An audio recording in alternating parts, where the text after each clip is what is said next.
Bonjour à tous, soyez les bienvenus à l'église Elim. Nous sommes heureux de vous retrouver, pour chanter, célébrer notre Seigneur et apporter nos reconnaissances pour lui. Nous allons prendre du temps pour le remercier pour autant de grâce à notre égard. Nous prions. Amen. Ô Seigneur de gloire, nous t'apportons nos reconnaissances, nos louanges en ce dimanche matin, Seigneur. Parce que toi seul es digne de recevoir notre amour.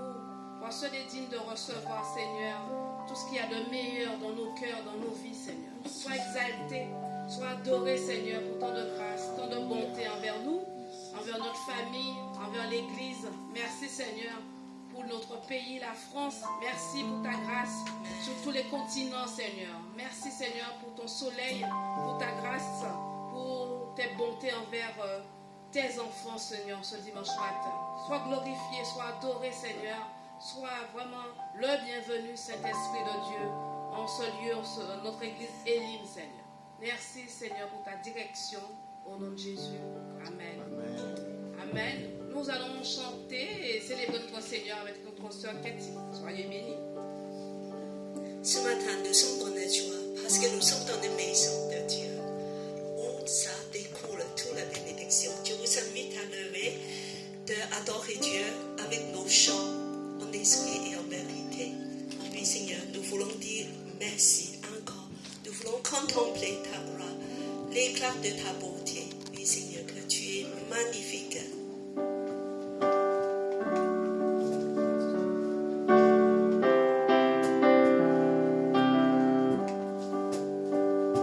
Qui décrira l'éclat de ta beauté, trop belle pour le mot.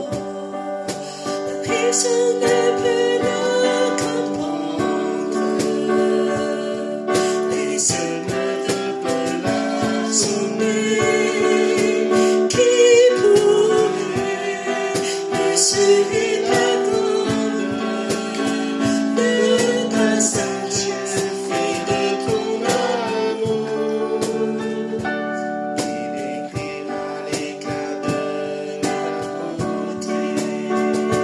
Majesté, tu règnes aux cieux. De ton roi, je me tiens ébloui. De ton roi, je me tiens ébloui. De tes âmes devant ta majesté, je me tiens ébloui, Seigneur. Qui décrira l'éclat de ta beauté, très belle, trop belle pour le monde.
projet de vie, Seigneur, un avenir glorieux. Oui, Seigneur, dans ta royaume glorieux. Oh Seigneur, merci, merci pour tous les projets incroyables pour ton peuple. Oh Seigneur, merci pour ta bénédiction. Alléluia, Alléluia. Seigneur, nous voulons chanter ton grand amour. C'est comme le torrent qui jaillit de ton cœur, de nous bénir, Seigneur. Nous voulons de te remercier encore, de rester devant ta face, de te contempler ta grâce. Ton amour est de grâce, amour du Sauveur en toi, à ce bon feu qui passe, je m'abandonne et je crois au sacrifice, ô Jésus, agneau de Dieu, et couvert par ta justice, j'entrerai dans le salut. Dieu vous invite tous lever, louer Dieu ensemble. Ah, que ma douce répande, ce fleuve à la grande voix, que tout l'univers entende l'appel qui vient de la croix. Je crois au sacrifice, ô Jésus, agneau de Dieu, et couvert par sa justice, j'entrerai dans le saint lieu.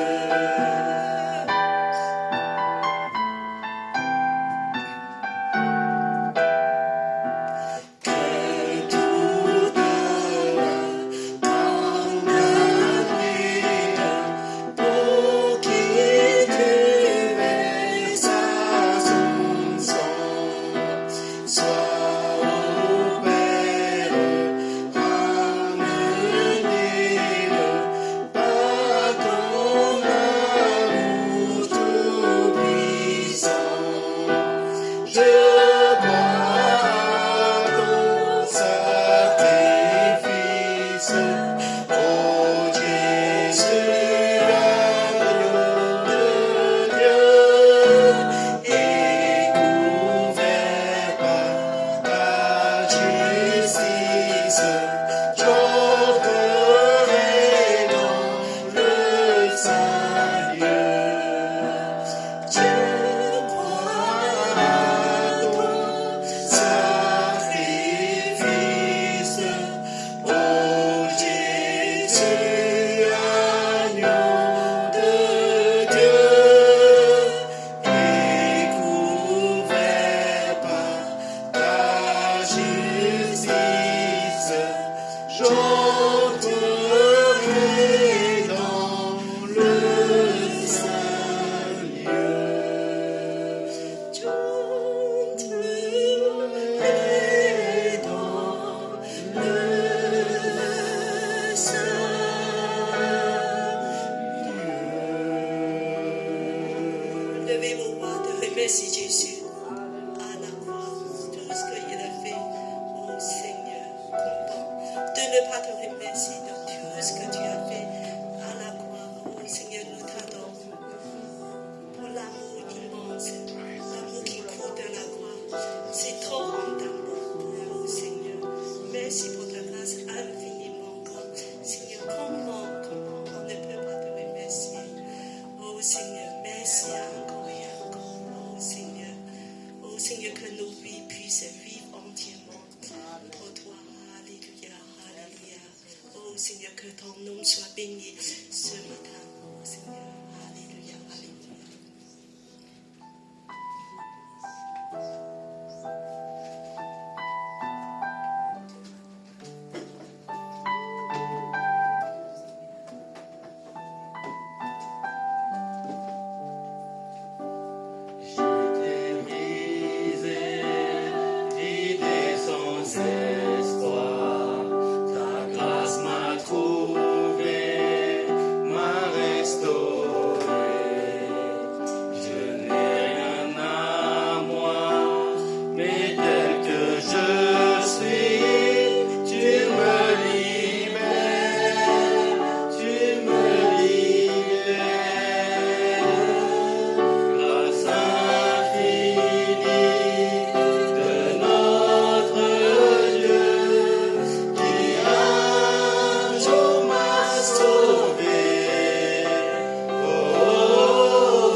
Continuez à adorer Dieu.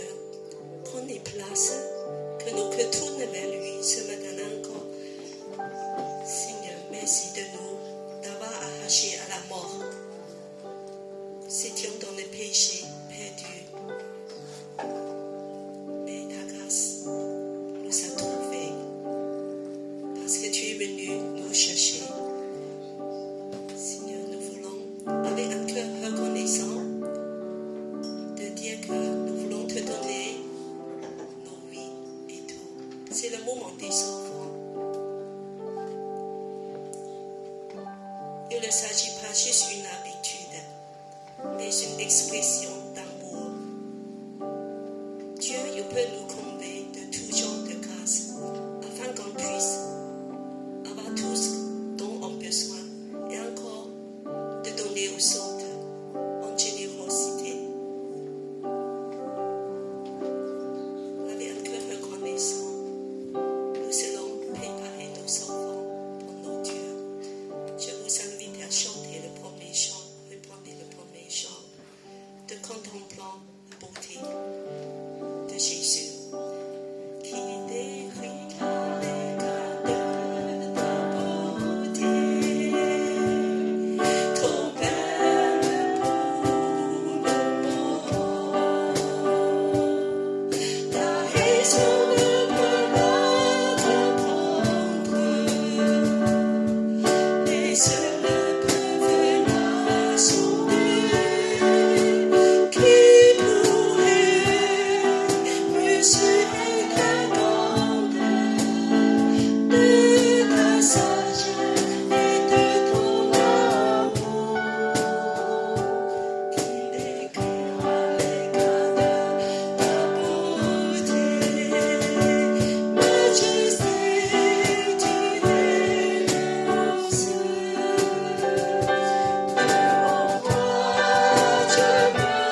Comptez-moi, s'il vous plaît. Je veux te confier, Seigneur, qui sont nos dieux et nos offrandes, Seigneur. Apporte ta bénédiction sur les maîtres qui ont donné et ceux qui n'ont pas donné, Seigneur. Pouvoir leur enfants que, Seigneur, puisse contribuer à l'établissement de ton Église. Je remets sur toutes ce matin entre tes mains dans le beau et précieux nom de notre Seigneur Jésus. Amen. Amen.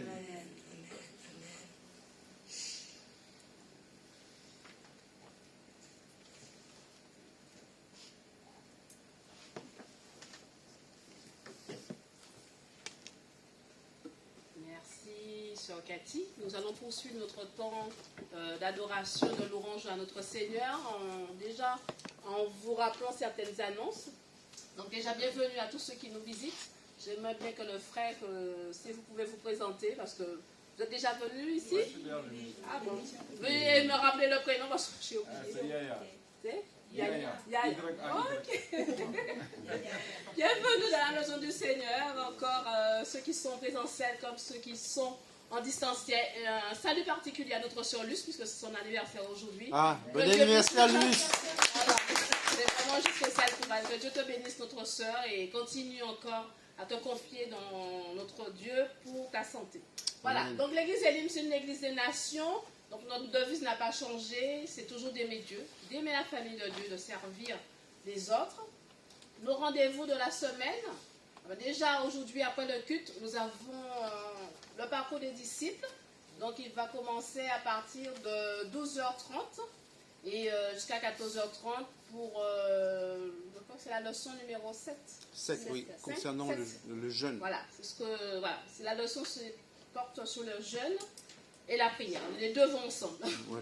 Voilà, donc parcours des disciples. Ça, c'est quoi? Ça, tu penses? Deuxième, jeûne et prière.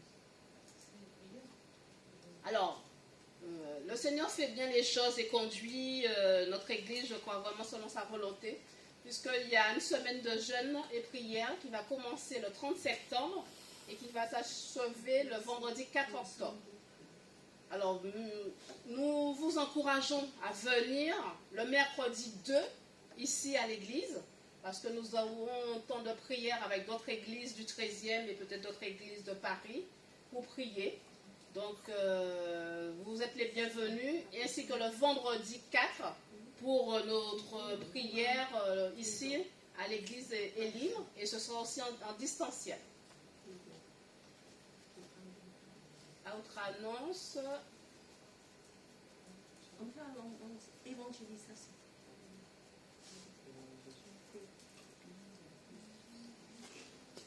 À noter, samedi prochain, donc le 28 septembre, l'église Elim organise une sortie d'évangélisation de 14h à 16h. Ce sera dans le quartier. Voilà, donc on vous encourage à venir pour participer à cette œuvre que le Seigneur nous demande encore de parler et de témoigner de son amour autour de nous. Alors, programme de la rentrée. Alors, je laisse à Cathy pour présenter le programme pour la rentrée de 2024.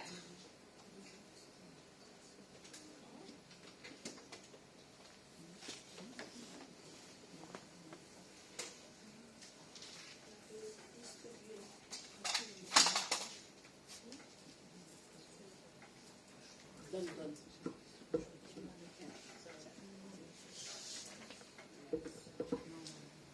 Je voulais expliquer un petit peu. À la rentrée, nous allons mieux organiser de tous les programmes de l'Église. Donc, on a fixé chaque semaine des activités, des programmes. La première semaine, collation. Donc, on aura toujours un repas.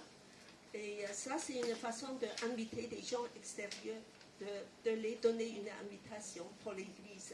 C'est une façon d'évangéliser. Donc, tout le monde peut emporter un plat pour partager. On va organiser. Et le chef, c'est Claudia. Il va vous dire, voilà, comment on peut faire. En général, vous emportez un plat, vous cuisinez pendant le mois, vous recevez une fois par mois. Alors, deuxièmement, la deuxième semaine, c'est parcours. Après le culte, Et donc aujourd'hui, on va démarrer le parcours. 3e semaine, c'est la répétition de louanges pour le groupe de louanges. Et après, il y a le groupe des jeunes. Les jeunes, je vous invite surtout de préserver la 3e semaine pour être ici, parce qu'il y aura Amandine qui va encore être vos coach. Et c'est important que vous grandissez et de progresser ensemble. Donc, préservez le après-midi jusqu'à 14h30. Après le 4e semaine, il y a encore le parcours. Donc, 2 fois par mois, il y a le parcours. D'habitude, on commence à 12h30, le repas de sandwich. Et le parcours, c'est 1 heure. Il faut absolument commencer même peut-être plus tôt.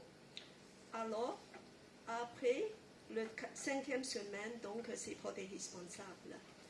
Puis que je voulais vous signaler aussi, pour d'autres activités, le 1er semaine, le premier mercredi, il y a toujours la prière, ensemble prière pour toutes les églises de Paris, ensemble. Peut-être une fiche, on peut afficher. Voilà. Et là, je vous invite surtout de venir la semaine prochaine parce que c'est une semaine de jeûne et prière. Donc, on peut prier avec d'autres frères et sœurs le mercredi et même de venir le vendredi à l'église pour prier à présentiel. Parce que cette année, le jeûne et la prière, il ne faut pas que ça soit juste une habitude. Nous voulons demander à Dieu de faire une percée. Dans nos vies, nous avons tous des blocages, des choses qui n'avancent pas. Il faut que Dieu fasse quelque chose. On voulait vraiment avoir une percée, d'avancer, de grandir, et pour l'Église Elim aussi. Parce que Dieu, il y a des projets pour l'Église Elim. Tous ensemble, nous voulons dire que nous progressons en amour. Là, ça veut dire que chacun d'avoir un engagement, de venir dans des réunions, dans des programmes, de participer. Tous ensemble, nous allons faire que nous allons voir que Dieu va faire resplendir sa gloire et de faire grandir sa royaume en nous. Donc ça c'est une chose. Et puis que pour l'évangélisation, c'est le commandement de Jésus. Nous voulons pratiquer, non pas juste dire qu'on va le faire. Et nous voulons faire ensemble aussi dans cette église le samedi après-midi. Venez quand vous pouvez, il y a des différentes façons de faire. On peut mettre une table devant et pour avoir un contact avec des gens de quartier. Peut-être même aller dans des dans les rues, de donner des prospectus, de partager. L'essentiel, c'est de pratiquer. Peut-être qu'il y a d'autres églises qui vont nous rejoindre aussi. Cette année, on a invité d'autres églises pour dynamiser le groupe d'évangélisation. Donc, voilà. Cette année, merci Seigneur pour tout ce qu'il va faire parmi nous, des grandes choses. Voilà. Tu as une fiche de la prière ensemble de Paris. Juste voilà. Donc ça c'est pour une prière tous les premiers mercredis. Il y a tous les gens des différentes églises de Paris qui viendront. C'est déjà fait il y a 3 fois. Donc on va continuer à faire cette année. Voilà. Que le Seigneur vous bénisse. Amen. Sois motivé cette année. Et nous voulons inviter le pasteur Sokier. C'est un grand joie d'avoir le pasteur Sokier parmi nous. Il va nous partager un message justement très chaud. Et nous voulons vraiment lui souhaiter la bienvenue.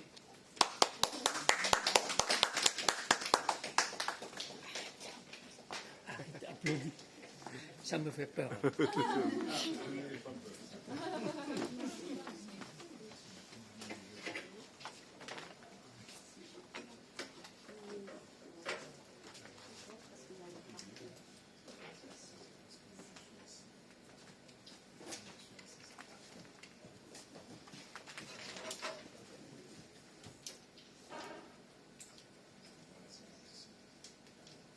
Bonjour, frères et sœurs. C'est un plaisir, aussi un honneur de pouvoir partager avec vous la parole de Dieu. Et j'ai reçu lundi une information importante en me demandant de changer le contenu de mon message. Alors tout de suite, j'ai reçu cette demande. Il faut que je change tout de suite. Merci.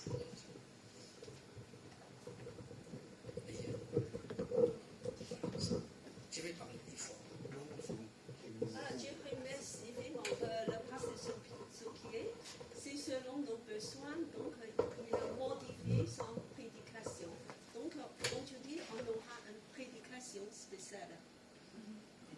Sur mesure. Sur demande. Mais c'est un sujet très délicat et aussi difficile. De toute façon, remercier le Seigneur. Est-ce que nous pouvons prier avant de faire la lecture? Notre Dieu, nous voulons te remercier parce que chacun de nous possédons une Bible de ta parole et que nous avons cette liberté de pouvoir le lire et la méditer, car ta parole est la lumière sur nos sentiers. Et c'est ta parole qui peut nourrir notre vie spirituelle. Et c'est aussi ta parole qui nous donne la sagesse, le discernement et aussi la force dans notre vie quotidienne. Nous te demandons, Seigneur, que tu sois avec nous et aide-nous de comprendre aujourd'hui le texte que nous allons lire, pas simplement une histoire, mais aussi ce que tu veux nous parler, ce que tu veux nous instruire. Nous te remercions au nom de Jésus. Amen. La lecture est assez longue, alors nous allons répartir en 4 personnes à lire. Je vais le prendre la dernière partie. Même peut-être plus de 4. Plus que 4. Une page par personne. Voilà, je vous invite. Alors, commencez avec Philippe. Abraham était vieux, d'un âge avancé, l'Éternel l'avait béni dans tous les domaines. Abraham dit à son plus ancien serviteur, qui était l'intendant de tous ses biens, mets ta main sous ma cuisse, et je vais te faire jurer au nom de l'Éternel, le Dieu du ciel et le Dieu de la terre, de ne pas prendre pour mon fils une femme parmi les filles de Cananéens, au milieu desquels j'habite, mais d'aller prendre une femme pour mon fils Isaac dans mon pays et dans ma patrie. Le serviteur lui répondit, peut-être la femme ne voudra-t-elle pas me suivre dans ce pays-ci? Devrais-je conduire ton fils dans le pays d'où tu es sorti? Abraham lui dit, garde-toi bien d'y conduire mon fils. L'Éternel, le Dieu du ciel, qui m'a fait quitter ma famille et ma patrie, qui m'a parlé et qui m'a juré, je donnerai ce pays à ta descendance, envers lui-même son ange devant toi. C'est là que tu prendras une femme pour mon fils.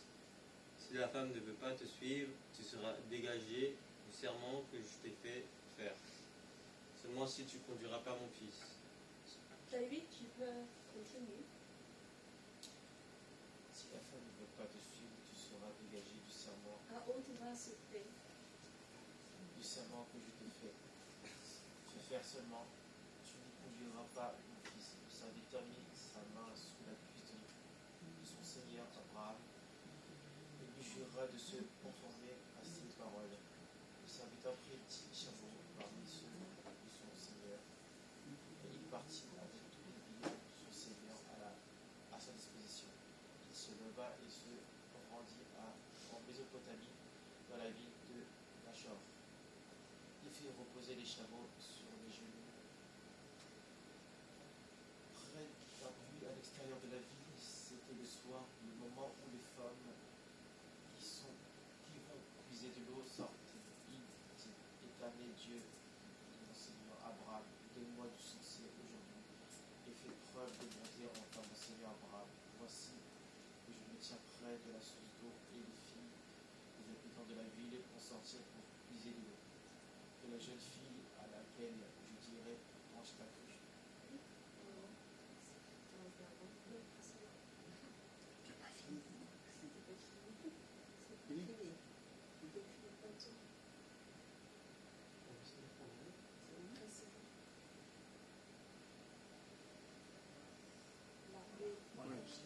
14. 14. de lui. La jeune fille à laquelle je dirai pense ta cruche pour que je boive, c'est tout. Et qui répondra, bois et je te donnerai aussi à boire à tes chameaux, soit celle que tu as destinée à ton serviteur Isaac. Par là, je reconnaîtrai que tu fais preuve de bonté envers mon Seigneur. Et après des volontaires à ôter ses plaies. Il n'avait pas encore fini de parler que Rebecca sortit sa cruche sur l'épaule. Elle était la fille de Bethuel, fils de Milca, femme de Nacor, le frère d'Abraham. C'était une jeune fille très belle. Elle était vierge, aucun homme n'avait eu de relation avec elle. Elle descendit à la source, remplit sa cruche et remonta. Le serviteur courut à sa rencontre et dit « Laisse-moi boire un peu d'eau de ta cruche. » Elle répondit « Bois, mon Seigneur », et s'empressa de descendre sa cruche sur sa main et de lui donner à boire. Quand elle eut fini de lui donner à boire, elle dit « Je puiserai aussi pour tes chameaux jusqu'à ce qu'ils aient bu. » Elle s'empressa de vider sa cruche dans l'abreuvoir et courut encore au puits pour puiser. Elle puisa pour tous les chameaux. L'homme la regardait sans rien dire pour voir si l'Éternel faisait réussir son voyage ou non. Quand les chameaux eurent fini de boire, l'homme prit un anneau en or qui pesait 6 grammes, ainsi que 2 bracelets en or qui pesaient 120 grammes pour ses poignets. Puis il dit « De qui es-tu la fille? Dis-le-moi, je t'en prie. Y a-t-il chez ton père de la place pour passer la nuit ?» Elle répondit, « Je suis la fille de Bethuel, le fils de Milca et de Nachor. » Elle lui dit encore, « Il y a de la paille et du fourrage en abondance chez nous, et aussi de la place pour passer la nuit. » Alors l'homme s'inclina et adora l'Éternel en disant, « Béni soit l'Éternel, le Dieu de mon Seigneur Abraham, qui n'a pas renoncé à sa bonté et à sa fidélité envers mon Seigneur. Moi-même, l'Éternel m'a conduit chez la famille de mon Seigneur. » La jeune fille courut raconter cela chez sa mère. Rebecca avait un frère du nom de Laban. Laban courut dehors vers l'homme près de la source. Il avait vu l'anneau et les bracelets au poignet de sa sœur, et il avait entendu sa sœur Rebecca dire « Voici comment m'a parlé cet homme. » Il vint donc vers cet homme, toujours près des chameaux, vers la source. Il lui dit « Viens, toi qui es béni de l'Éternel. Pourquoi resterais-tu dehors? J'ai préparé la maison et une place pour les chameaux. » L'homme arriva à la maison. Laban fit décharger les chameaux. Il donna de la paille et du fourrage aux chameaux, ainsi que de l'eau pour laver les pieds de l'homme et de ses compagnons. Puis il lui servit à manger. Mais l'homme dit, « Je ne mangerai pas avant d'avoir dit ce que j'ai à dire. » « Parle, dit Laban. Alors il dit, « Je suis un serviteur d'Abraham. L'Éternel a comblé mon Seigneur de bénédiction, si bien qu'il est devenu puissant. Il lui a donné des brebis et des bœufs, de l'argent et de l'or, des serviteurs et des servantes, des chameaux et des ânes. Sarah, la femme de mon Seigneur, a donné dans sa vieillesse un fils à mon Seigneur et lui a fait don de tout ce qu'il possède. Mon Seigneur m'a fait prêter serment en disant, tu ne prendras pas pour mon fils une femme parmi les filles des Cananéens, dont j'habite le pays, mais tu iras prendre une femme pour mon fils dans la famille de mon père et dans mon clan. J'ai dit à mon Seigneur, peut-être la femme ne voudra-t-elle pas me suivre. Il m'a répondu, l'Éternel devant qui j'ai marché enverra son ange avec toi et fera réussir ton voyage. Tu prendras pour mon fils une femme du clan et de la famille de mon père. Tu seras dégagé du serment que tu me fais quand tu seras allé trouver mon clan. Si on ne te l'accorde pas, tu seras dégagé du serment que tu me fais. Tu seras dégagé du serment que tu me fais quand tu seras allé trouver mon clan.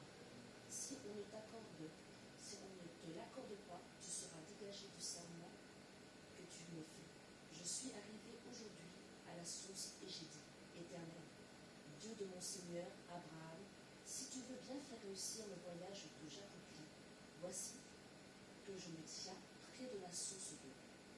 que la jeune fille qui sortira pour puiser de l'eau, à qui je dirai, laisse-moi boire un peu d'eau de ta cruche, et qui me répondra, bois, et je puiserai aussi tes chameaux, que cette jeune fille soit la femme que l'Éternel a destinée au fils de mon Seigneur. Avant que j'ai fini de parler en moi-même, Rebecca est sortie, sa cruche sous l'épaule. Elle est descendue à la source et a puisé de l'eau. Je lui ai dit, donne-moi à boire. Elle s'est empressée de descendre sa cruche de sous l'épaule et a dit, bois, et je donnerai aussi à boire à tes chameaux. J'ai bu, et elle a aussi donné à boire à mes chameaux. Je l'ai interrogée en disant, de qui es-tu, la fille?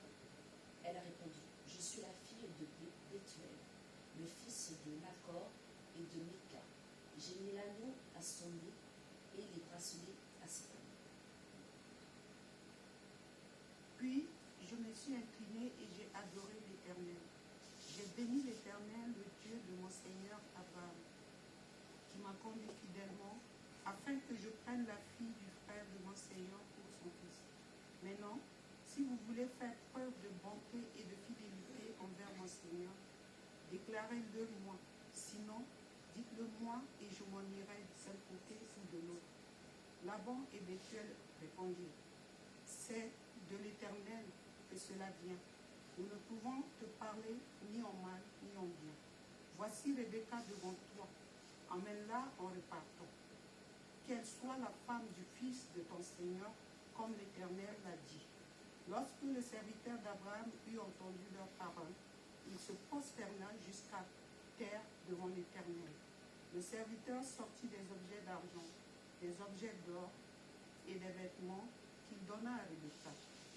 Il fit aussi de généreux cadeaux à son frère et à sa mère.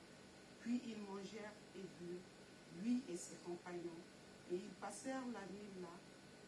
Le matin, quand ils furent levés, le serviteur dit, « Laissez-moi repartir chez mon Seigneur. » Le frère et la mère de Rebecca dirent, « Que la jeune fille reste avec nous quelque temps encore, une dizaine de jours. Ensuite, tu pourras partir. »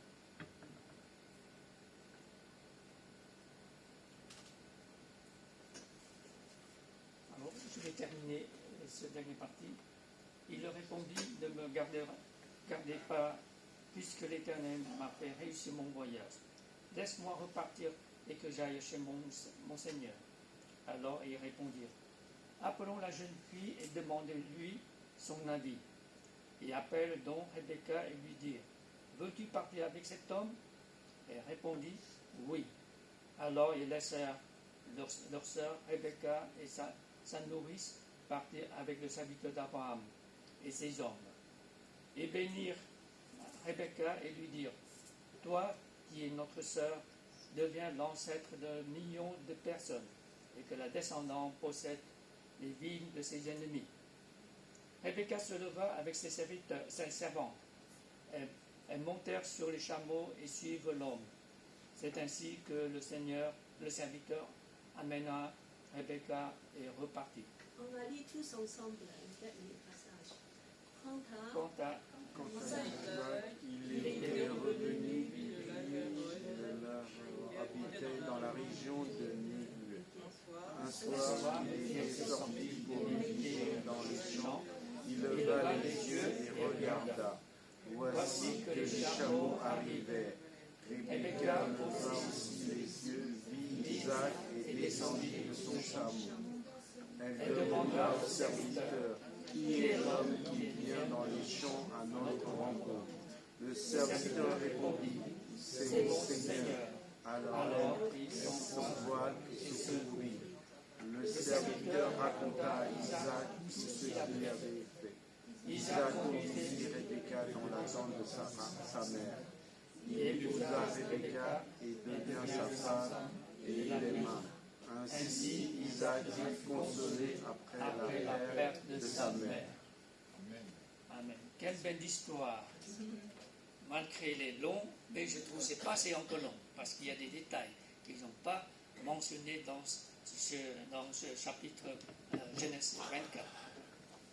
De toute façon, le récit dans l'écriture, nous le prenons souvent comme une histoire.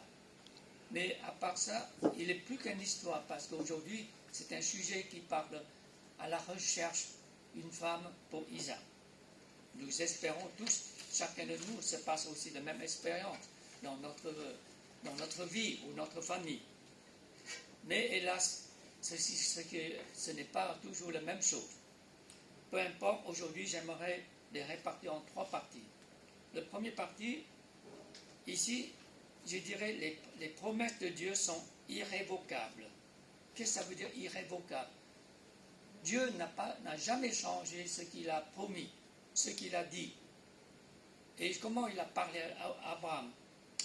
Et dans ce premier point, je ne sais pas si vous avez remarqué, Abraham a sa préoccupation, c'est quoi?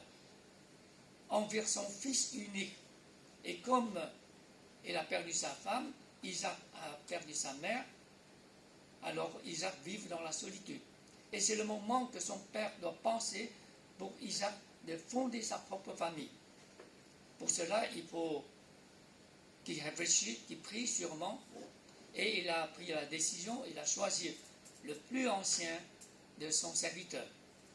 J'expliquerai comment son serviteur. Et avant d'envoyer son serviteur, il a expliqué ce qu'il faut faire. Et le serviteur, évidemment, il a répondu, si jamais ça se passera de cette manière, comme tu as prévu, comment je vais faire? Abraham dit, surtout, n'emmène pas mon fils retourner dans mon pays natal. À votre avis, pourquoi il ne faut pas retourner à son pays natal? Bien sûr, nous connaissons, j'ai connu des jeunes gens, des jeunes filles qui sont venues en France pour faire des études. À la fin, ils ont préféré de retourner en Chine, se marier là-bas. Mais il y a une partie qui reste en France, marier un Français ou épouser un Français. Dans ce cas-là, c'est la question de la culture ou la question de choix. Le choix de la foi chrétienne ou la culture. Il y a toujours deux côtés. Soit certains qui ont épousé pour avoir la plus facile de demander le carte de séjour, rester en France, de pouvoir trouver du travail. Mais d'autres y retourner en Chine parce que c'est la culture. Ils préfèrent de retrouver leurs propres compatriotes. Mais moi, je pense plutôt la troisième cas est plus important, que ce soit la culture ou la compatriote. L'important, c'est qu'ils choisissent dans la même foi chrétienne. Et ça, c'est les choses plus importantes, puisque dans le Nouveau Testament, l'apôtre Paul a bien souligné et insisté cela. Sans ça, vous aurez beaucoup de problèmes. Mais par la grâce de Dieu, par la grâce du Seigneur, j'ai vu aussi des bons résultats, mais souvent des mauvais résultats. Et ici, Abraham, il a donné l'indication. Il a même dit à son serviteur, le Seigneur, il enverra lui-même son ange devant toi. Ça veut dire qu'il a assuré son serviteur d'aller en avant, parce que le Seigneur enverra lui-même son ange devant toi. Alors ça, c'est intéressant. Ça, c'est une assurance. Si jamais vous avez reçu cette mission, vous avez besoin d'une assurance. La certitude, comment vous allez faire? Le Seigneur enverra son ange devant toi. Alors, c'est la chose aussi importante que Abraham a bien retenu les promesses de Dieu. Qu'est-ce que Dieu le Seigneur les promis? Si je reviens dans tous les livres, toute la vie d'Abraham, j'ai trouvé ceci. Dans le chapitre 12, le Seigneur lui dit, je bénirai ceux qui te béniront.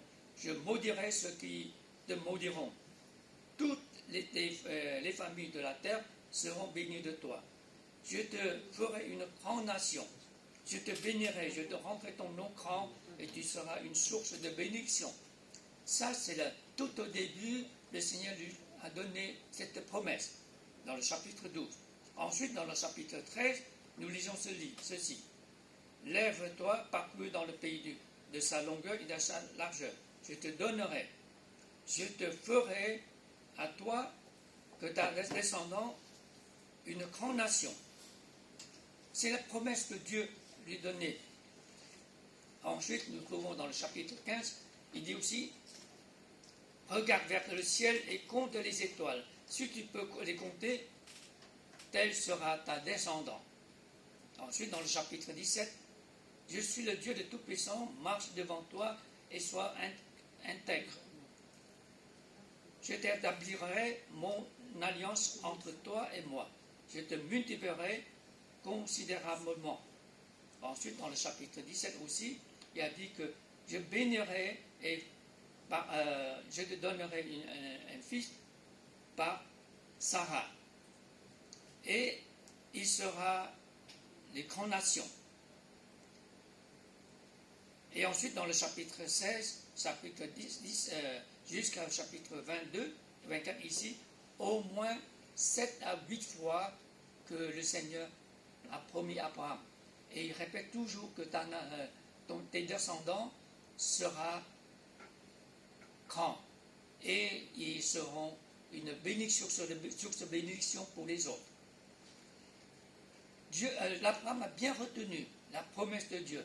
C'est pourquoi il a décidé de ne pas rester dans le pays de Canaan, de chercher une femme pour son fils et d'envoyer le serviteur de retourner dans son pays natal, de chercher une femme pour son fils. Ensuite, nous trouvons dans le deuxième point, à partir de versets 10 à 56, assez long, ici, je dirais, les promesses de Dieu sont merveilleuses. Parce que toute cette deuxième partie-là, nous voyons comment le serviteur a agi, comment il a travaillé, comment il a pris la mission et comment sa responsabilité, comment il a vis-à-vis les choses, il prend les choses en sérieux. Et dans tout ce récit-là, je ne sais pas si vous avez remarqué, en fait c'est très simple. Il a simplement expliqué ce qui s'est passé. Mais il a expliqué 3 fois. Il a répété les choses 3 fois. À chaque personne, la même chose. Mais avant tout, j'aimerais souligner 3 points importants que ce serviteur a fait. Tout d'abord, qui est ce serviteur? D'après Genèse chapitre 15, il semblait que Abraham a choisi un des plus anciens, qui puisse faire confiance. Et cette personne-là, il n'est pas le hébreu, il est un païen, il est quelqu'un du pays. Donc, il se peut que Abraham a acheté un esclave, et cet esclave est tellement fidèle, à la fin, il devient le serviteur plus ancien, que Abraham plus le fait confiance. Mais ce qui est intéressant, cette personne-là, peu importe, d'après la plupart des commentateurs bibliques, on est d'accord que cette personne-là, que ce soit un hébreu ou un païen, il a appris à prier. Il était tellement influencé par la vie d'Abraham. Il a déjà parcouru avec Abraham tout au long de sa vie, depuis qu'il a sorti son pays natal, comment Abraham a adoré Dieu, comment Abraham a monté l'autel, à louer Dieu, à adorer Dieu. Il a suivi l'Abraham, il a vu comment la vie Abraham. Est-ce que si jamais vous êtes un patron, est-ce que vos employés a vu votre vie chrétienne? Est-ce que les amis, votre collègue a vu votre vie chrétienne? Parfois, j'ai dit à ma femme, je ne suis pas d'accord avec toi, parce qu'elle a dit en France, dans le lieu de ton travail, tu n'as pas le droit de te montrer que tu es chrétien, parce que c'est la loi de quoi? Laïcité. Bon, on respecte la loi, mais je ne suis pas d'accord avec la loi. Ça dépend comment vous allez prendre. Si vous allez aller dans son bureau, vous distribuez les tracts, est-ce que vous croyez Jésus, je suis chrétien? Alors ça ne va pas là. Vous êtes en train de contre le règlement de l'intérieur de la société. Vous contre la loi. Mais dans votre vie, de façon de vivre, surtout comment? Et moi, je ne suis pas d'accord avec ma femme. Elle a dit, devant les collègues, au lieu de repas, je ne prie pas. Je fais simplement dans le ciment, Amen. Pourquoi pas? Mais on prie. On peut faire la prière plus courte. Mais je n'aime pas les gens dans le moment de manger, de faire une longue prière. Les plats vont refroidir. La soupe va refroidir, mais ça ne va pas de prier de Genèse jusqu'à Apocalypse. Et c'est trop long. Simplement remercier le Seigneur que tu prends soin de nous, tu nous pourvois tous les jours nos pains quotidiens.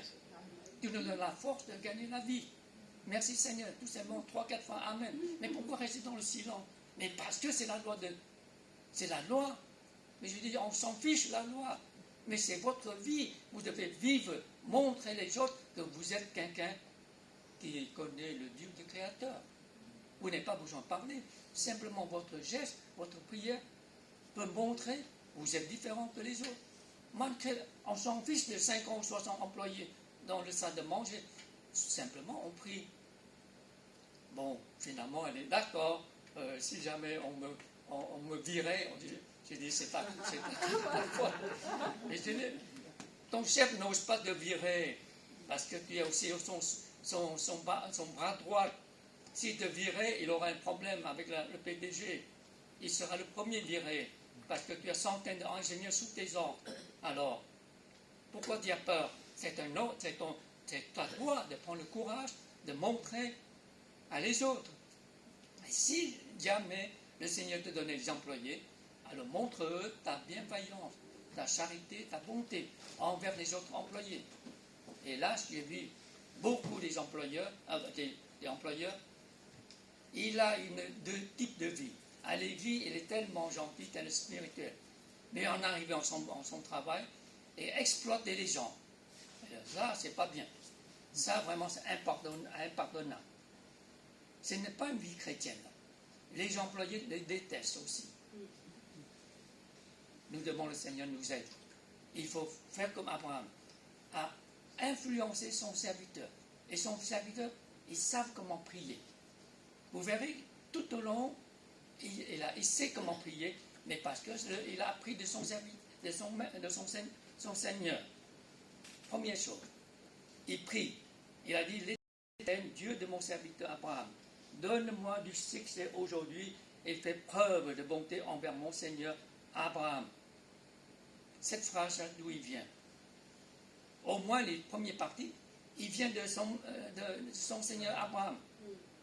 Parce que Abraham dit, Dieu enverra l'ange devant toi. Il te conduira. Et ensuite, la deuxième chose, il a fait, il regardait sans rien dire. Parce qu'il dit lui-même, envers Dieu, ah Seigneur, donne-moi, etc. Et si la première personne que j'ai adressée à boire, elle me donnera à boire, et elle donnera aussi mes chameaux. Comment le serviteur avec toutes ces idées? Je ne sais pas, j'en sais rien.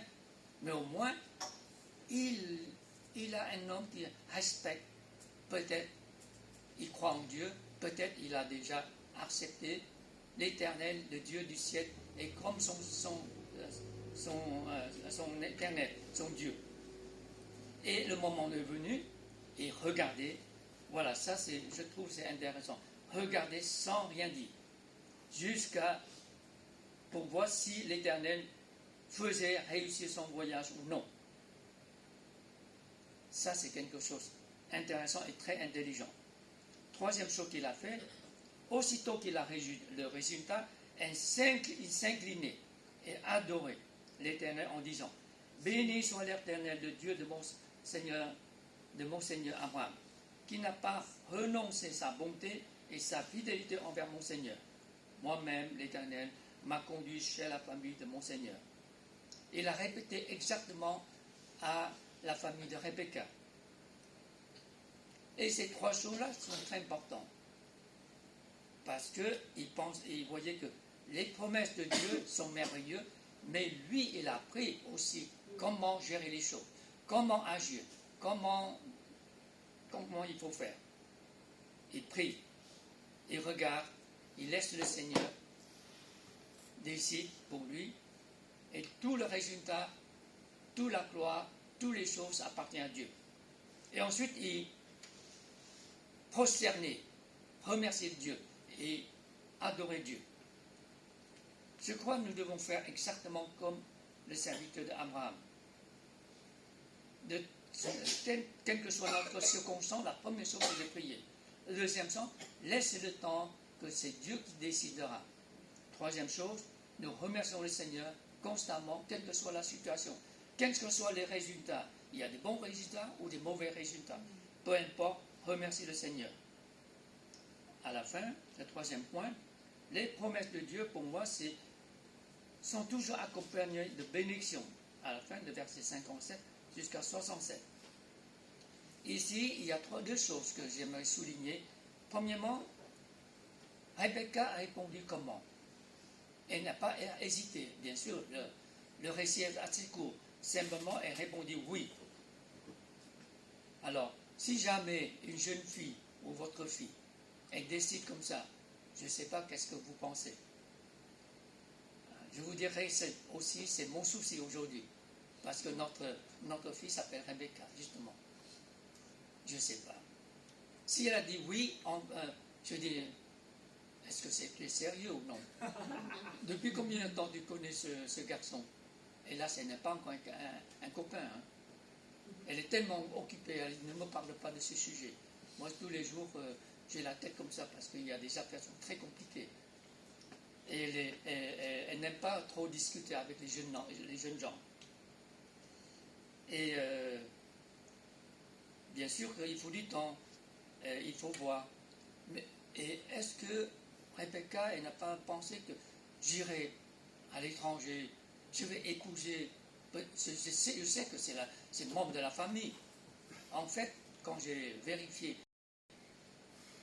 Rebecca, elle est beaucoup plus jeune que Isaac, parce que le père de Rebecca est presque le même âge que Isaac, parce que Sarah, jusqu'à l'âge de 99 ans, elle a donné naissance à Isaac.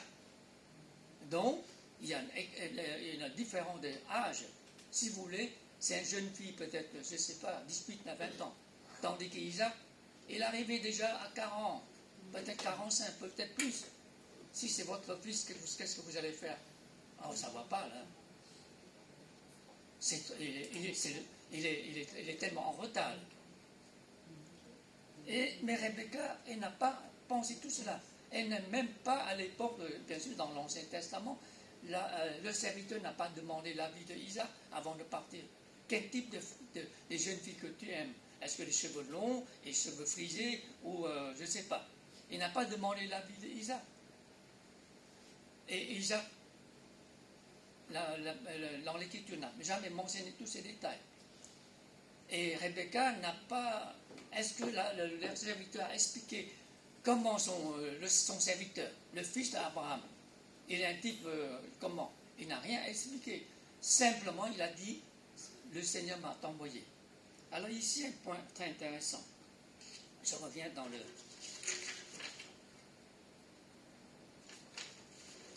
le partie 2. Voilà cette phrase. Quand il a expliqué tout ça à son frère, Laban, et la maman de Rebecca, et qu'est-ce qu'ils ont dit? Laban répondit, et sa maman, et la maman de Rebecca, c'est de l'Éternel que cela vient. Nous ne pouvons te dire ni en mal, ni en bien. Et quand je relis d'autres versions, ça me donne la compréhension. J'ai compris que c'est l'affaire de Dieu. Ce n'est pas notre affaire. Nous ne pouvons pas décider oui ou non. Nous ne pouvons pas te dire donner notre avis. Je pense sur ce point-là, c'est très intéressant. Surtout pour nos jeunes gens, nos jeunes filles. Est-ce que c'est l'affaire des parents? On peut dire que c'est notre affaire. Parce que Isaac, il est arrivé déjà 42 ans. Il n'a pas encore connu une jeune fille. Et c'est l'affaire d'Abraham. Mais ici, j'ai appris une chose en relire ce passage, ce chapitre, j'ai compris, c'est l'affaire de Dieu, c'est l'affaire de l'Éternel. Ça veut dire que je peux faire des soucis, ça c'est ma préoccupation, mais ce n'est pas moi qui peux décider à la fin. Pour terminer, j'aimerais vous donner un témoignage de mon... Vous savez que nous avons 2 garçons et une fille. Le dernier, c'est le jeune et le premier qui est marié. Il s'appelle Benjamin. Avant de se marier, l'année de l'école d'architecte, il a rencontré une jeune fille parce que ils ont une forum de l'Église chinoise, tous les jeunes, tous les jeunes qui sont nés en France, ils parlent tout en français. Alors ce sont des chinophones qui se réunissent. Et mon fils s'est fait connaissance cette jeune fille. Bon, simplement comme ami. Mais ce qui est curieux, le jour quand il doit passer l'examen, et cette jeune fille, le même jour, ils ont passé l'examen ensemble, dans la salle d'examen. Et mon fils, il n'a que 2 stylos, et ces stylos, il n'a pas vérifié. Il y a un qui marche et l'autre qui ne marche pas bien. Alors il commence à faire des soucis. Et de quelques rangs devant, c'est la jeune fille qu'il a rencontrée à l'église. Tout de suite, il s'intéresse à cette jeune fille, lui prêter le stylo. La jeune fille, bien sûr, les filles ont toujours bien préparé. Elle a tout un trousseau des stylos. Choisissez, voilà, tout ce que tu veux. Et c'est là qu'il résout le problème le souci de mon fils. Depuis, il commençait de fréquenter au moins 1 fois par semaine. Et quand nous avons appris cette nouvelle-là, j'ai dit à mon fils, attention, hein, tu n'es pas sur l'autoroute, tu es sur la route nationale. Allez pas accélérer la vitesse. Hein. Maximum, c'est combien? 50, 60, 70. Tu vas trop vite là. La première année, chaque semaine, vous passez tout l'après-midi, samedi après-midi. Avant, samedi après-midi, c'est le moment de la famille. Mais maintenant, il est toujours absent. Il dit, mais ça ne va pas là. Tu vas trop vite. Deuxièmement, tu es encore à l'étude. Il faut que tu termines tes études d'abord. Je ne veux pas que avec cette fréquentation en amour, tu es amoureux, que tu vas perdre tes études. Et l'étude, c'est la chose priorité. Ça, c'est la première condition. Deuxièmement, après tes études, tu dois trouver un boulot, tu dois travailler, tu dois gagner ta vie. Ensuite, tu dois prendre soin des parents, comme la plupart des Asiatiques. Sauf aussi en France, maintenant, ils ont changé les règles. C'est l'État qui prend soin de mes parents. Ça, je ne suis pas d'accord. Tout le monde, c'est le service social qui prend soin des parents, la retraite qui prend soin des parents. Mais non, en Chine, en Afrique, je ne sais pas, en Asie, c'est les enfants qui doivent prendre soin des parents aussi. Alors je dis à mon fils, ça c'est la deuxième condition. Maintenant tu sais que je ne gagne pas grand-chose. Bon, il ne faut pas comparer avec ta mère. Hein. Mais la responsabilité, c'est à toi de prendre soin toi-même, de nourrir ta famille, de nourrir les parents. Et tu n'as pas encore du travail. Pourquoi tu t'es tombé amoureux là? Ça va pas. Et troisième condition, il faut du temps.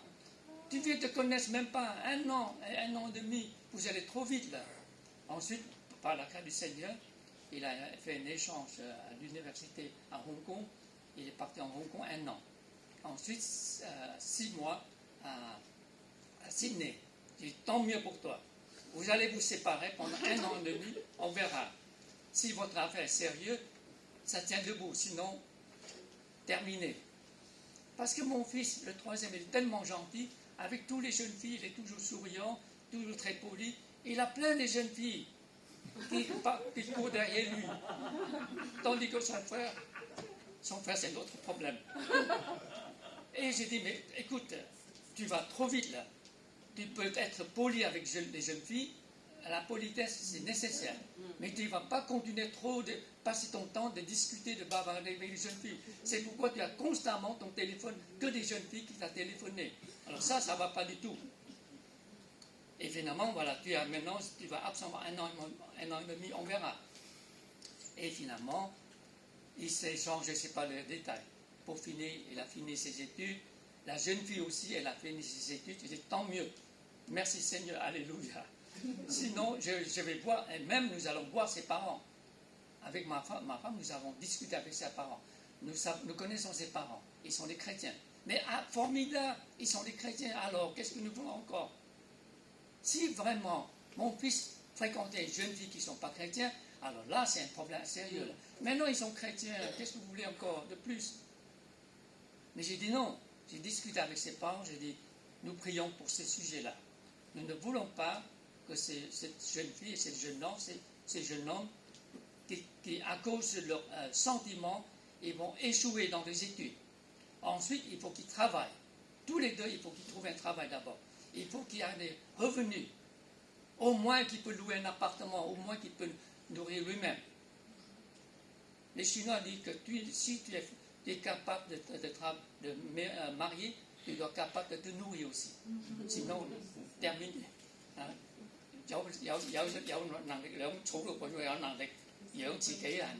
Chinois disent comme ça. Mais c'est pour un homme, pas pour une femme. Ah. Ouais, c'est différent. C'est différent, d'accord. Et, vous savez, les jeunes hommes, les jeunes filles, c'est comme ça. Ils ont tellement rêvé des aventures qui ne sont pas réalistes. Merci les Seigneurs, nous avons prié avec ses parents ensemble. Et après, je ne sais pas est-ce qu'ils ont ralenti la vitesse ou non. En tout cas, merci Seigneur, ils ont tout réussi sur leurs études. Et mon fils touché à trouver un travail. C'est 1 an, presque 2 ans de travail. Ils sont mariés. Et je l'ai bien informé. Je ne te donnerai pas un centime dans ton mariage. C'est à toi de financer, de facturer tout. Ça, c'est notre règlement de la famille. Mais après, bon, ça, la pratique n'est pas comme ça. Parce que quand ils ont organisé le mariage, il manquait quelque chose, c'est nous qui comblons le reste. Bon, mais c'est pas grand-chose. Au moins, je lui donne un cadeau. Nous avons leur faire un cadeau.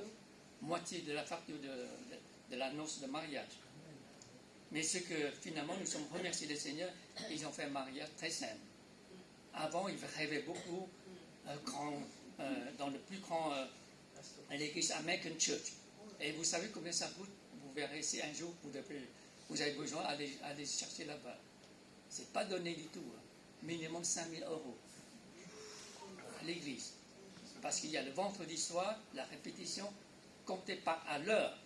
500 € par l'heure, la répétition. Et la chapelle, comment dire, la chapelle, l'American Church, c'est 4 000. En tout, ça fait 5 000, au moins 5 000 €. Ils voulaient se marier là-bas. Parce que ma femme et moi, nous étions le premier couple chinois sont mariés là-bas, gratuit. Pourquoi? Parce qu'à l'époque, nous sommes des réfugiés. Je n'ai pas de l'argent. J'ai rien et tout. À mon mariage, ça m'a coûté que 400 €. Ben, c'est la grâce du Seigneur. Je ne sais pas qu'est-ce que mon chef, mon supérieur a parlé avec le pasteur de la American Church. Il a dit, sûrement, vous savez, tous ces pauvres réfugiés, ils n'ont pas l'argent.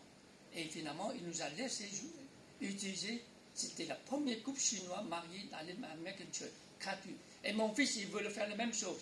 Et écoutez, c'est fini. Là. À l'époque, nous n'avons pas le choix parce que nous avons plus de 500 personnes. Il y a 7 églises qui ont participé à notre mariage. C'était un grand mariage. Bon, c'est pas mon sujet, il ne faut pas hors sujet. Et mon fils, je dis, finalement, il a très noce, pas cher du tout, 30 € par personne, par tête. Je ne sais pas, est-ce que vous pensez cher ou pas? C'est très bon marché. C'est très bon marché. Même, je me suis renseigné avec les futurs parents, là, les beaux-parents. Nous avons renseigné dans le restaurant chinois. Chaque table, c'est pour 10 personnes. Hein, minimum 800 €. Le plat. 800 €, c'est pas bien non plus. Et finalement, notre ami, les chrétiens, il vaut mieux jusqu'à 1400.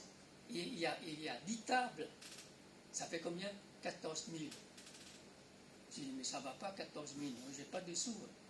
Et lui non plus. Il vient de travailler même pas 2 ans. Je ne sais pas combien qu'il a dans son compte d'épargne. Et nous ne voulons pas faire comme ça. Finalement, ils ont fait un mariage très simple. Remerciez le Seigneur. Je pense, nous devons préoccuper pour nos enfants, que ce soit nos fils, nos filles, mais c'est l'affaire de Dieu. Il faut agir, il faut faire d'une façon pour glorifier le Seigneur. Mais j'ai vu beaucoup de mariages chrétiens tellement tristes, dépenser de l'argent, elle fait des trucs, des shows comme ça, boum, boum, boum, avec la musique, épouvantable. À la fin, qu'est-ce que c'est ça? Et je remercie le Seigneur. L'année passée, c'était la première fois dans ma vie, puisque je suis né du Cambodge, c'est la première fois que j'ai pu faire apporter un mariage, un sermon dans le mariage. C'est une Cambodgien épousait un Chinois. Et ce chrétien chinois, il comprend à peine la langue cambodgienne. Et il comprend l'anglais. Finalement, je dois apporter le message en anglais et traduit en cambodgien. Et j'étais très émerveillé de voir, ils ont toujours le costume traditionnel, de cambodgien traditionnel. Mais toute la musique, c'est la musique chrétienne. La façon d'apporter l'offrande, des fruits, tout ça, c'est pas de l'argent, c'est seulement des fruits. Tandis que selon la tradition chinoise, plein des enveloppes, et chaque enveloppe c'est minimum 100 euros. Et il faut plein des enveloppes. Ça, c'est le parti de la famille des garçons.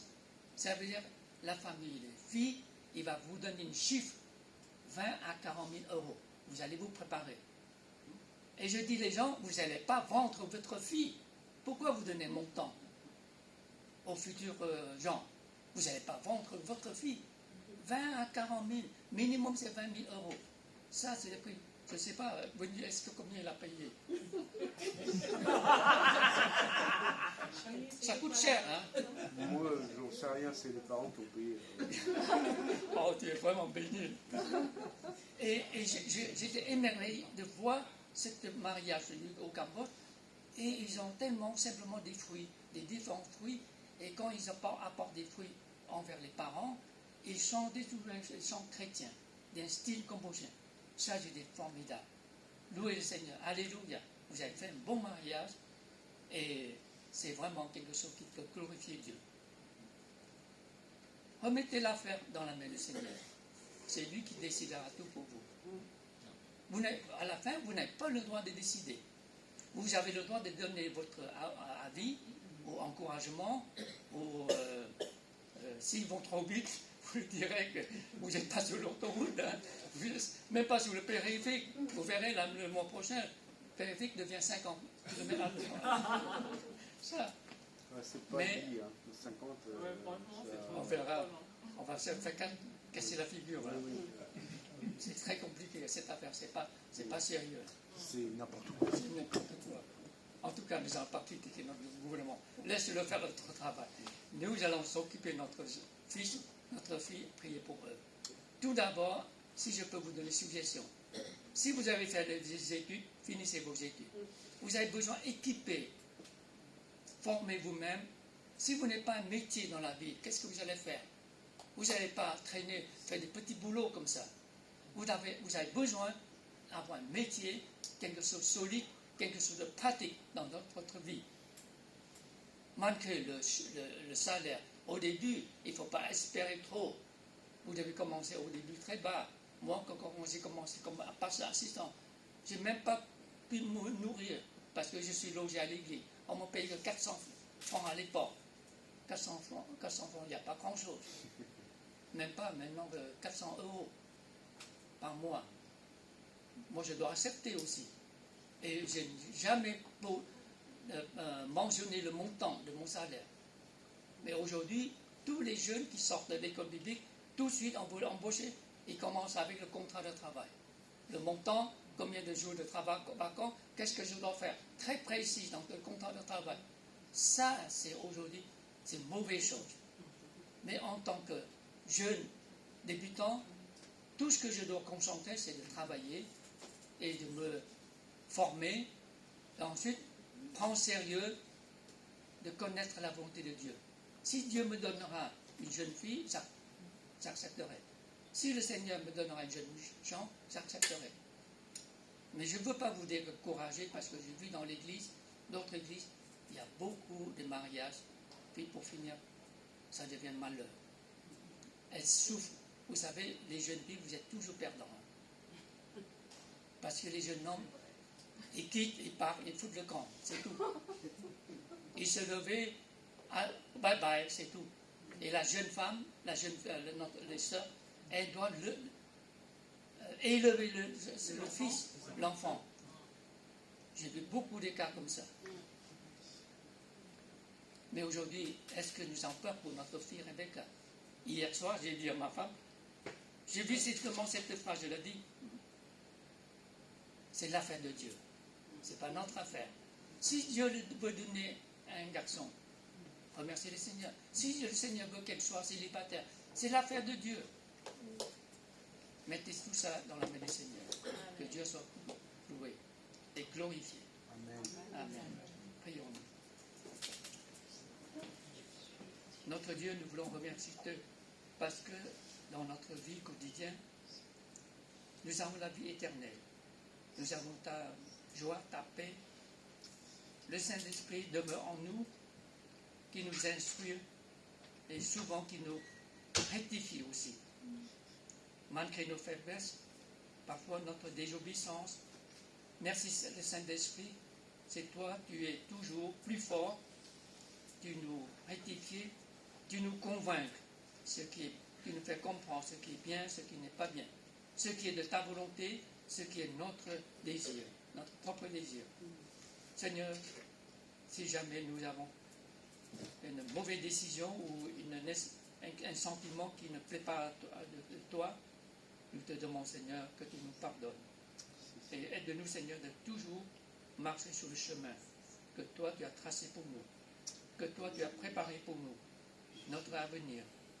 Que toi tu veux nous fonder une famille, c'est ton affaire. C'est, Seigneur, nous te faisons confiance. Nous voulons prier aussi pour tous nos enfants, afin qu'ils puissent obéir, te croire, te faire confiance, de marcher avec toi. Et t'aimer d'abord, c'est la priorité dans leur vie. De connaître Jésus-Christ comme leur sauveur personnel. Avoir la vie éternelle. Être sauvé en Jésus-Christ. Et le reste, Seigneur, tu feras le nécessaire. Nous te remercions, Seigneur. Au nom de Jésus, nous te prions. Amen. Amen.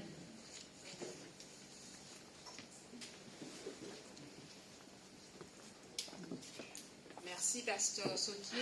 On vous remercie de votre présence et on vous encourage encore dimanche prochain à être présent avec nous. Pour ceux qui sont présentiels, dès 10h30, l'heure de début du culte, on vous encourage à être à l'heure.